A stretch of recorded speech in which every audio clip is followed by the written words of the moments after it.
இல்ல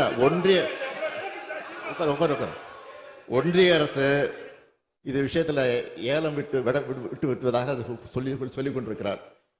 இந்த அரசை பொறுத்தவரையில் நிச்சயமாக சொல்கிறேன், ஏலம் விட்டாலும் சரி, நிச்சயமாக உறுதியாக இந்த அரசு அதற்குரிய அனுமதியை தருவதற்கான வாய்ப்பே கிடையாது.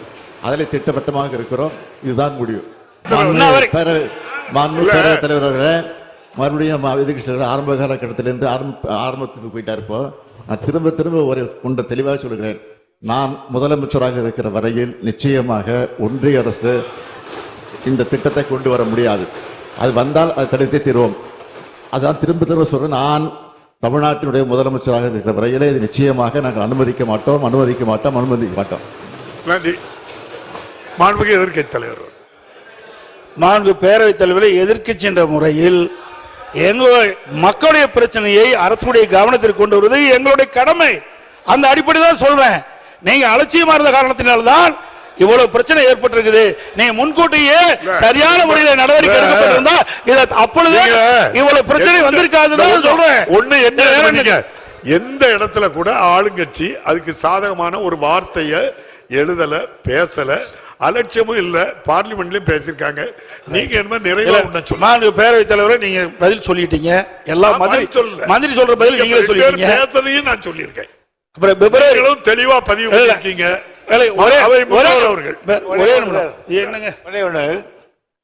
மாண்புமிகு முதலமைச்சர் இந்த மாபெரும் சபையில் 3 தரம் நான் முதலமைச்சராக இருக்கிற வரையில் மத்திய சர்க்காரே அதை கொண்டு வருகிறது என்று சொன்னாலும் சரி, அதை நான் இங்கு நடத்தப்பட மாட்டேன் என்று பிரகடனப்படுத்தி இருக்கிறார். இந்த பிரகடனத்துக்கு பிறகு கூட நீங்கள் சந்தேகிக்கிறீர்கள் என்று சொன்னால், இதை விட நீங்கள் வேதாந்தாக்காவுக்கு நேரடியாக பேசிவிடலாம். மாண்புமிகு எதிர்க்கட்சி தலைவர், நான்கு பேரவைத் தலைவர்களே, அந்த நிறுவனத்திற்கு ஆதாரமாக இருப்பது எங்களுக்கு அச்சம் ஏற்படுது. ஏன்னா 10 மாசம் கிடப்பில் போட்டிருக்கீங்களா? முதலமைச்சர் உங்களையும் சேர்த்துதான் நான் இருக்கிற வரையில் அதை வரவிட மாட்டேன் என்று ஒரு தரத்துக்கு 3 தரம் பிரகடனம் செய்கிற பொழுது நீங்கள் என்ன செய்திருக்க வேண்டும்? முதலமைச்சருடைய இந்த உறுதியை நம்பி நாங்கள் இந்த திட்டத்தை ஆதரிக்கிறோம் சொல்லியிருந்தால் அதுதான் பெருமையாக இருக்கும். அதான் பண்ண போறாங்க மாண்புமிகு முதலமைச்சர் அவர்கள். மாண்புமிகு பேரவைத் தலைவர் அவர்களே, எதிர்க்கட்சி தலைவர் அவர்களை பொறுத்த வரைக்கும் அலட்சியப்படுத்தி விட்டு ஏன் காலதாமதம் என்று ஒரு கேள்வி கேட்டிருக்கிறார். அவர்கள் பார்வையில் அது அப்படியே இருக்கலாம், அலட்சியமாக கூட இருக்கலாம், அல்லது நாங்கள் தவறிவிட்டோம் என்று கூட இருக்கலாம். ஆனால் எங்களுடைய பார்வையை நாங்கள் அலட்சியப்படுத்தல. அவ்வப்போது நாங்கள் இந்த பிரச்சனை சுட்டி காட்டியிருக்கிறோம், கடிதங்கள் எழுதியிருக்கிறோம். அதனால தான் திரும்ப சொல்லுகிறேன், எந்த காரணத்தை கொண்டோ தமிழ்நாட்டுக்குள்ள அவர்கள் போடக்கூடிய இந்த திட்டம் நிச்சயம் வரக்கூடிய வாய்ப்பே இருக்காது. அதை தடுத்து நிறுத்துவோம். அப்படி ஒரு சூழல் வந்தால் அந்த பொறுப்பில் நான் இருக்க மாட்டேன், முதலமைச்சர் பொறுப்பில் இருக்க மாட்டேன் என்று தெளிவாக சொல்லிவிட்டேன். எனவே தயவு கூர்ந்து மீண்டும் நான் கேட்டுக்கொள்கிறேன், எதிர்க்கட்சி தலைவரையும் சேர்த்து எதிர்க்கட்சியும் சேர்த்து நான் கேட்டுக்கொள்கிறேன். ஏற்கனவே எல்லா கட்சி தலைவரும் ஆதரித்து பேசியிருக்கிறார்கள். எனவே நீங்களும் அதை ஆதரித்து ஏகமனதாக நிறைவேற்றி தர வேண்டும் என்று நம்முடைய சபாநாயகர் மூலமாக உங்களை நான் பணிவோடு கேட்டுக்கொள்கிறேன். அவங்க ஒரு minor and mineral development regulation act, அதான் MMDR சொல்லுவாங்க. அந்த ஆக்ட்ல ஒரு திருத்தத்தை அவங்களே பண்ணிட்டாங்க. யாரையும் கேட்கல. திருத்தத்தை பண்ணிட்டு என்ன செய்தாங்கன்னா, அந்த கனிமத்தை அந்த டங்ஸ்டனை ஏலம் விடுகிற அதிகாரம், அது என்ன சொல்றாங்க, அந்த திருத்திட்டு நமக்கு சொல்றாங்க, ஏலம் விடுகிற அதிகாரம் ஒன்றிய அரசுக்கு மட்டுமே உண்டு. இதை விட கேவலம் எல்லாருக்கும் சொல்றாங்க, ஒன்றிய அரசால் தேர்வு செய்யப்படும் ஏலதாருக்கு சுரங்க குத்தகை வழங்கும் அதிகாரம் மட்டுமே மாநிலத்துக்கு உண்டு. ஆக ஆண்டான் அடிமை, இது சுயமரியாதைக்கு கூட்டப்பட்ட சவால். இது கனிம வளம் மட்டும் போல நம்முடைய மானமே இதுல போச்சு. ஆக நான் ஏலம் விட்டுடுவேன். ஏலம் விட்டவனுக்கு இந்துஸ்தான் டைம்ஸ் சொல்லுவேன், அவனுக்கு நீ மரியாதையா அவனுக்கு கொடுன்னு சொன்னா, இவங்க என்ன எஜமானா? மத்திய சர்க்கார், மாநில சர்க்கார் ஏவல் அவனுக்கு கை கட்டி நிக்க வேலைக்காரனா? அந்த அதிகாரத்தோடு போட்டிருக்காங்க சட்டத்தை. இந்த சட்டம் தெரிவிச்ச உடனே நான் 3/10/2003 ஒன்றிய சுரங்க அமைச்சருக்கு உடனே கடிதம் எழுதினேன். விவரமா எழுதினீங்களா கேட்கறீங்களா? நில உரிமைகள் மாநில அரசின் கட்டுப்பாட்டில் உள்ளதால் we are owner of this land. மேற்படி சட்ட திருத்தம் மாநில அரசின் உரிமைகளை பறிப்பது போல் ஆகிறது. இதை விட என்ன சொல்றது? எனவே முக்கியத்துவம் மற்றும் அதிமுக்கியத்துவம் வாய்ந்த கனிமங்களை கிரிட்டிக்கல் அண்ட் ஸ்ட்ராட்டஜிக் மினரல்ஸ் சுரங்க குத்தகை அனுமதி வழங்கும் அதிகாரத்தை மாநில அரசுக்கே அளிக்கும்படி கேட்டுக்கொள்கிறேன். இதுக்கு மேல என்ன சொல்றது? ஒரு மரியாதைக்காக தான் மரியாதை சொல்ல முடியும். அடுத்து நீங்க சொல்றீங்க என்ன செய்யறீங்கன்னு. இதெல்லாம் நடந்ததுக்கு அப்புறம் அவங்க திருப்பி சொன்னதுக்கு அப்புறம் அவங்க என்ன சொல்றாங்க? எங்களுக்கு தான் அதிகாரம் உண்டு, நீங்க எல்லாம் எங்களுக்கு ஒத்துழைங்க அப்படின்னு கேட்டு விட்டுட்டாங்க.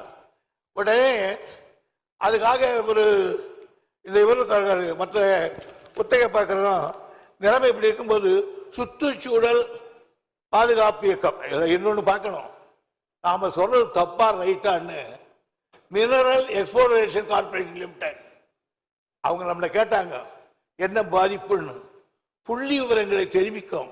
இந்த பகுதியில் அரிட்டாப்பட்டி கிராமத்தில் 0.04 ஹெக்டர் நிலமும் மீனாட்சிபுரம் கிராமத்தில் 53.58 ஹெக்டர் நிலமும் பல்லுயிர் தளமாக வரையறுக்கப்பட்டுள்ள என்ற விவரத்தை புள்ளியியல் மற்றும் சுரங்கத்துறை ஆணையாளர் அவர்களுக்கு ஆணையாளர்களுக்கு இவங்களுக்கு யாருக்கு மினரல் எக்ஸ்போர்ட் அனுப்பிச்சோம். ஏங்க நம்ம சொல்ல தப்பான்னு கேட்டாங்க. அதை கேட்கப்பட்ட பிறகு அதுக்கு அது கூட தள்ளிட்டு அவங்க நாய்க்கம்பட்டியில 24/62 ஒன்றியத்தில் ஏலம் விட்டுட்டாங்க.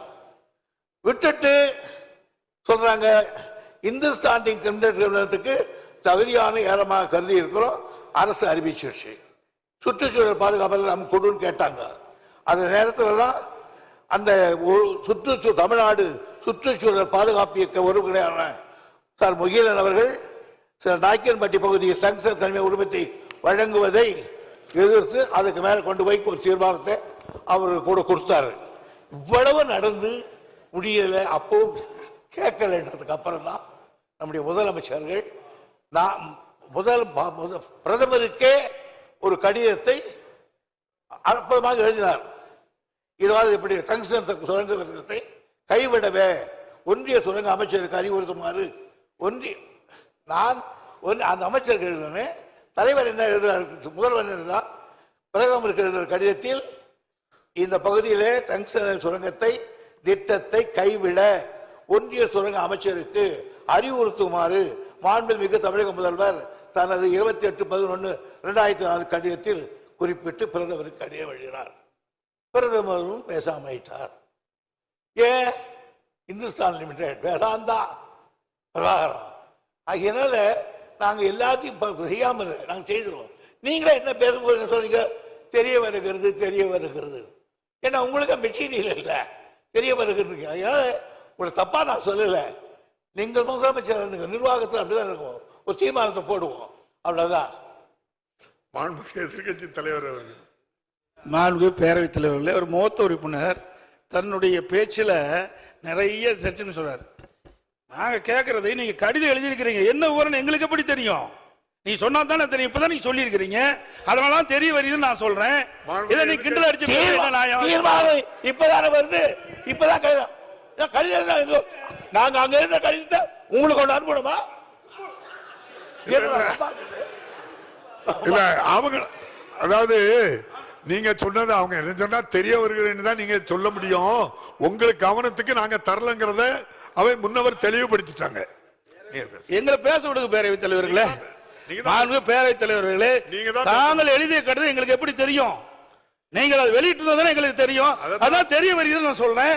தெரிய வரை சொல்லுங்க, விளக்கம் நீங்க சொல்லி இருக்கிறீங்க. அதைத்தான் அவங்க பதிவு பண்ணாங்க. நீங்க இப்படித்தான் எழுத முடியும்னு சொன்னாங்க. அவை எதிர்கட்சி தலைவர்கள் அனுபவமிக்க பேர், முதலமைச்சர் இருந்தவர், அமைச்சராக இருந்தவர். நீங்க முதலமைச்சராக இருக்கும்போது மத்திய சர்க்காருக்கு எத்தனையோ கடிதங்கள் எழுதினீங்க. அதுல ஒன்னாவது எங்களுக்கு கொடுத்துருக்கீங்களா? இன்னைக்கு சார் அரசு சார், ஒரு அரசு இன்னொரு அரசு கருது, சீஃப் மினிஸ்டர் பிரைம் மினிஸ்டர் கருதுறார், அது உங்களுக்கு அனுப்பணுமா? என்ன சார் நியாயமா இருக்கு? நீங்க ஒண்ணு கேட்கற சார், இது ஆதரிக்கிறீங்களா எதிர்க்கிறீங்களா சொல்லி விடுங்க சார், முடிச்சிடலாம். மாண்புமிகு முதலமைச்சர் அவர்கள். மாண்புமிகு முதலமைச்சர். மாண்புமிகு பேரவைத் தலைவர் அவர்களே, இங்கே எதிர்க்கட்சி தலைவர் அவர்கள் நாடாளுமன்றத்தில் உங்கள் உறுப்பினர் இருக்கிறாங்களா, இவ்வளவு பேர் இருக்கிறாங்க இவ்வளவு பேர் இருக்கிறாங்கன்னு பெருமையாக பேசுறீங்களா, என்ன செஞ்சீங்க அப்படின்னு ஒரு கேள்வி கேட்டார். எங்களுடைய நாடாளுமன்ற உறுப்பினர்கள் நாடாளுமன்றத்தில் கடுமையாக எதிர்த்திருக்கிறார்கள். நான் கூட எதிர்க்கட்சி தலைவர் ஒரு ஆதாரமாக பேச மாட்டார் என்று அமைதியாக இருந்தார். ஆனால் இப்பொழுது நான் விவரத்தை கேட்டு ஆதாரத்தோடு சொல்லுகிறேன். எங்களுடைய நாடாளுமன்ற உறுப்பினர்கள் கடுமையாக அதை எதிர்த்திருக்கிறார்கள். அது மட்டுமல்ல, அங்கே போராட்டத்தில் ஈடுபட்ட நேரத்தில் அந்த மாவட்டத்தில் அமைச்சராக இருக்கக்கூடிய மூர்த்தி அவர்கள் நேரடியாக சென்று அவர்களுக்கு இந்த போராட்டத்தினுடைய தன்மையை பற்றி அறிந்து கொண்டு அதை நிறுத்துங்கள், உங்களுக்கு ஆதரவாக இந்த அரசு இருக்கும் என்று சொல்லி அதற்கு பிறகு முதலமைச்சர் கடிதம் எழுதியிருக்கிறார் என்ற விவரத்தையும் சொல்லி சட்டமன்றத்தில் இது போன்ற தீர்மானத்தை நான் கொண்டு வரப்போகிறோம் என்பதையும் அந்த போராட்டத்தில் ஈடுபட்டிருக்க சொல்லி அதற்கு பிறகுதான் இந்த தீர்மானம் வந்திருக்கிறது என்பதை நம்முடைய எதிர்க்கட்சி தலைவர்கள் புரிந்து கொள்ள வேண்டும் என்பதை தெரிவித்துக் கொள்கிறேன். மாண்புமிகு அவை முன்னவர். மாண்புமிகு எதிர்க்கட்சி தலைவர் கூட திமுக எதிர்க்கவில்லைன்னு சொல்ல, தெரிகிறது சொன்னார். எதிர்க்கவில்லை என்று தெரிகிறது, அதே சொல்றீங்களா சார் நீங்களா சார்? மாண்புமிகு எதிர்க்கட்சி தலைவர். மாண்புமிகு பேரவைத் தலைவர்களே, நீங்க கடிதம் எழுதியிருக்கிறீங்க, அதுல என்ன வாசகம் எங்களுக்கு என்ன தெரியும், என்ன விவரம் தெரியும், அதனாலதான் தெரிய வருகிறேன்னு சொல்றேன். ஆகவே ஒரு பொருள் தெரிஞ்சாதானே சொல்ல முடியும். நீங்க கடிதம் மத்திய அரசுக்கு எழுதியிருக்கிறீங்க, என்ன விவரம் எழுதிருக்குன்னு எங்களுக்கு எப்படி தெரியும்? அதே மத்திய அரசு உங்களுக்கு பதில் கடிதம் கொடுத்திருக்காங்க, அதுல என்ன விவரம் இருக்கு? இப்ப பிரச்சனை வரங்காட்டி நீங்க பேசுறீங்க, அந்த பிரச்சனை எங்களுக்கு ஆழம் தெரிஞ்சிருக்க வேணும்ல எதிர்க்கட்சிக்கு, அதை நீ வெளிப்படுத்தலையே. நிறைய கடிதங்கிறது இது முக்கியமான பிரச்சனை, மக்களுடைய பிரச்சனை, மக்கள் வாழ்வாதார பிரச்சனை, மக்கள் பாதிக்கப்படுகின்ற பிரச்சனை. அப்படி பிரச்சனை வருகின்ற பொழுது நீங்க தனி தீர்மானம் கொண்டு வருகின்ற பொழுது அந்த விவரம் எதிர்க்கட்சிக்கு தெரிய வேணும்ல, மக்களுக்கு தெரிவிக்கப்பட வேணும்ல. நீங்க தனி தீர்மானம் கொண்டு நிறைவேற்றணும், ஆமாம் போட்டு நாங்க போகணும், எதையுமே சொல்லக்கூடாது, எதையும் விளக்க கேட்க கூடாது. என்னங்க நியாயம்? அவை முன்னவர். உட்காருங்க, இல்ல கோபப்படாதீங்க சார். நான் எழுதிய கடிதத்தில் என்னென்ன தெரிவித்தேன் என்று அதை சொன்னேன்.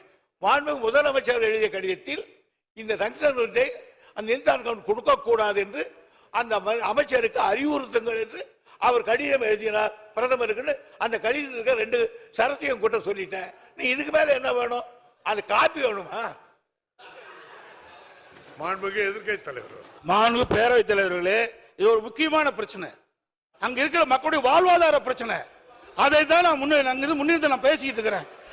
அதாவது பிப்ரவரி மாசமே ஒப்பந்த புள்ளி கோரப்பட்டு விட்டது. 10 மாசம் என்ன பண்ணீங்க? அரசாங்கம் தான் நடத்திக்கிட்டு இருக்கிறீங்க. அப்படி அரசாங்கம் நடத்திக்கிட்ட பொழுது மக்களுடைய பிரச்சனை வருகின்ற பொழுது அதை தட்டி மத்திய அரசு கேட்க வேணும்ல. நீங்க எந்த வித கடிதமே எழுதவில்லையே மத்திய அரசுக்கு, இந்த சுரங்கத்தை தடுத்து நிறுத்த வேண்டும் என்று எந்த கடிதமும் மத்திய அரசுக்கு எழுதவில்லை என்று எக்ஸ் வலைதளத்தில் மத்திய சுரங்கத்துறை அமைச்சர் வெளியிட்டு இருக்காங்க. அதுக்கு என்ன பதில் கொடுக்க போறீங்க?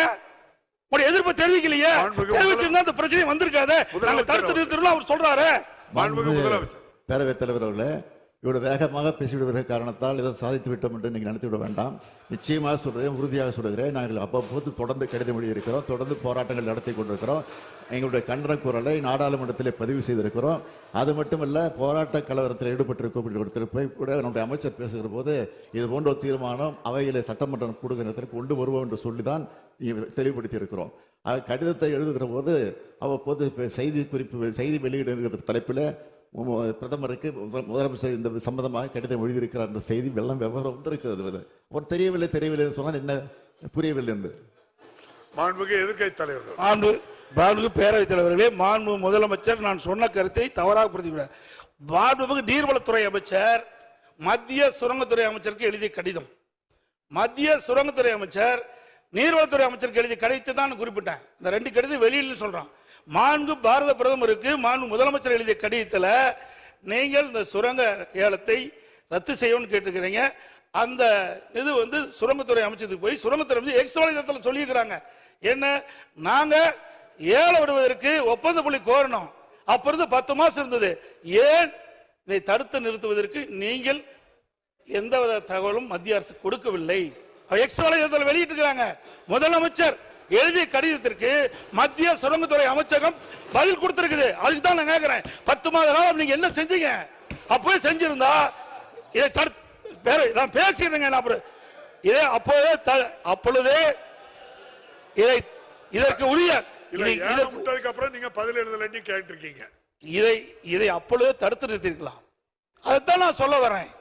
நீங்க 10 மாத காலமாக இந்த அறிவிப்பு வெளிவந்த ஒப்பந்தம் வெளியிட்ட பிறகு டங்ஸ்டன் சுரங்கம் அமைப்பதற்கு ஒப்பந்தமுல்லை கோரப்பட்டு 10 மாத காலமாக நீங்கள் எங்களுக்கு எந்த தகவலும் கொடுக்கப்படவில்லை அப்படி என்று முதலமைச்சர் எழுதிய கடிதத்திற்கு எக்ஸ் வலைத்தளத்தில் மத்திய சுரங்கத்துறை அமைச்சகம் கொடுத்திருக்குது. அதுதான் நான் கேட்கிறேன். நீங்க நீர்வளத்துறை அமைச்சர் எழுதினார், முதலமைச்சர் எழுதினார், அவங்க என்ன கடிதம் எழுதுனாங்க அப்படின்னு கேட்கிறாரு. எழுதுனாங்க. எனக்கு இப்படின்னு தெரிஞ்சிருந்தா அந்த போஸ்ட் ஹவுஸ் முத்திரையோட கொண்டு வந்துருப்பேன். 2/11/2023 அன்று ஒன்றிய சுரங்கத்துறை அமைச்சர் அளித்த பதிலில் உரிய சட்ட திருத்தங்களை மேற்கொண்ட பிறகே இந்த ஏலம் விடுவதாகவும் தேசிய அளவிலான தேவைகளை கருத்தில் கொண்டு மாநில அரசுகள் இந்த கொள்கைக்கு ஒத்துழைக்க வேண்டும் என்று குறிப்பிட்டிருந்தார். இல்லை என்றார். 4 பேரத்தில் அதான் நான் குறிப்பிட்டேங்க. இங்க பேசி பிரயோஜனம் இல்ல, நாடாளுமன்றத்தில் பேச வேணும். நாடாளுமன்றத்தில் கனிம வள திட்டத்தை முதலமைச்சர் நாடாளுமன்றம் கூடி கலந்துட்டு தான் இருக்க தவிர அங்கே தொடர்பு கூட்டம் நடந்ததாக செய்தி வரல இது வரைக்கும் நமக்கு. ஆனால் கிடைக்கிற நேரத்தெல்லாம் பயன்படுத்தி அது எதிர்ப்பு தெரிவிச்சிருக்கிறோம். நாடாளுமன்றம் கூடுகிறது, அதற்கு பிறகு அங்கே அவையை ஒத்தி வைக்கப்படக்கூடிய சூழ்நிலை நடந்துகிட்டு இருக்க தவிர தொடர்ந்து நடந்துகிட்டு இல்லை. இது எதிர்க்கட்சி தலைவர் அவர்கள் பத்திரிகையிலையும் படிச்சிருப்பார் நினைக்கிறேன். திடீர்னு ஒரு நாள் ஒரு 100 பில்லை பாஸ் பண்ணி விட்டுருந்தாங்க நாடாளுமன்றத்தில். பேரத்தில் 2023 ஆண்டு நாடாளுமன்றத்திலே கனிம திருத்த சட்டத்தை கொண்டு வந்து 2023 ஆண்டு இப்ப இல்ல பேரத்தில் அப்போது எதிர்ப்பு தெரிவிச்சிருக்கிறோம். எதிர்ப்பு தெரிவிக்கல தவறான தகவலை இங்க பதிவு பண்ணிக்கிட்டீங்க. அதை நான் அதுக்கு தெளிவுபடுத்திட்டேன். எதிர்ப்பு தெரிவிச்சிருக்கோம். திமுக சார்பில் எதிர்ப்பு தெரிவிச்சிருக்கிறோம்.